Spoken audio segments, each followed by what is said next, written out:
council said that they didn't want to prejudice a public inquiry. From a legal point of view, tell us how that might work. Is that a valid position or not?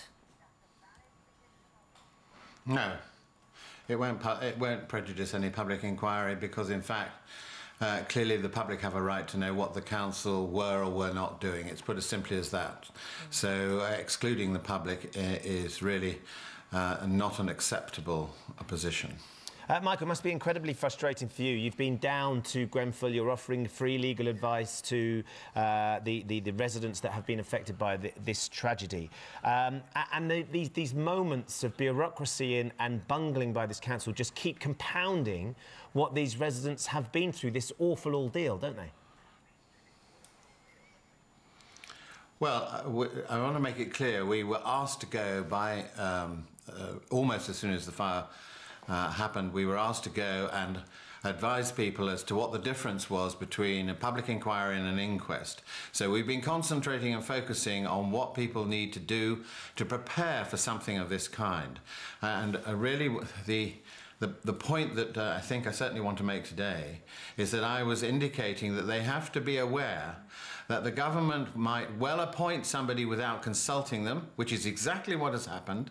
They weren't consulted. Yesterday morning, never mind what's going on in the council, the judge who's been appointed unannounced turns up and starts talking about the scope of the inquest before there have been any representations from anybody other than what they're telling him on the spot.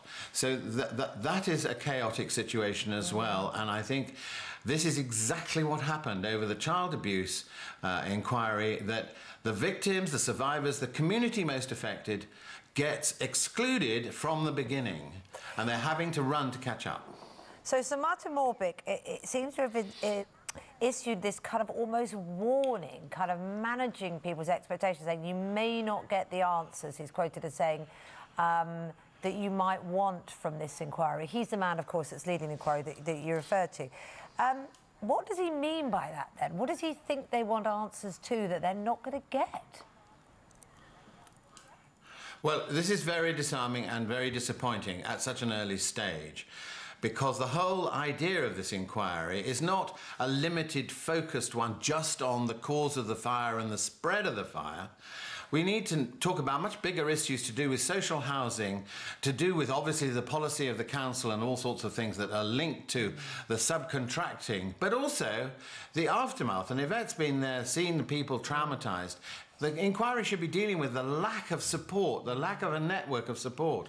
And I think Yvette's got something strong to say about that as well. Yeah, because Yvette, I mean, you run this... Let's talk about Yvette, sorry. You run the mental health campaign, as Michael was just alluding to. You've been down there and met the people on the ground.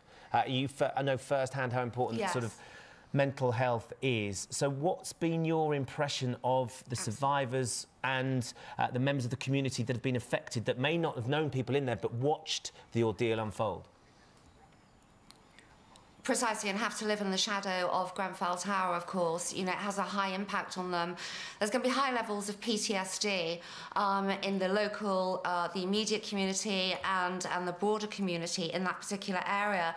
But of course, now we're hearing about many other buildings nationwide that have failed these tests. So if you imagine the trauma those people themselves are going through as well, knowing they're living in something that is so combustible and their lives are at risk every minute of every day until something's done, it's absolutely shocking. How could they be getting it so wrong then, Michael? Is it just basic incompetence, or is there something that they're worried about revealing? Like, you know, when people say if you have any kind of accident, you shouldn't rush over. The human reaction is to say, oh my goodness, I'm sorry, are you okay?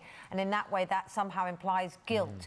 Do you think that they're worried about implying guilt by basically doing the human thing and saying, sorry, we'll look after you? Why are they just getting it so wrong? And it's not the first time, because I've already mentioned the child abuse one, which was classic. I mean, it's taken 4 years, 4 chairs, and they've only started hearings this year after spending 35 million. They get it wrong because they're not in contact and they're not in touch and they don't understand the needs and the voice of the community. There may be other questions as well, but there's a kind of arrogance of power. This is the way we've always done it. We appoint somebody and, you know, that somebody is in the public interest. I've nothing against this judge. He's probably, I mean, he may be a perfect lawyer, Garraway, but the question is, you must involve the community most affected, because they're us, they're all of us. Yeah. And we mustn't be ignored in the way that they do it. And they get it wrong every single time because they're not prepared to learn and they're not prepared to connect. So you say they're getting it wrong. Do you mean Kensington and Chelsea Cabinet? Do you mean the government? Do you mean who is at fault? Yeah, yes, I mean the authorities. The authorities locally, who ignore, and did ignore on this occasion, warnings that they were given about this building. The authorities in other local areas also ignoring warnings of residents. And then you've got government and government ministers on this occasion. I think there are at least 3 who ignored the recommendations of an earlier inquest dealing with exactly these problems.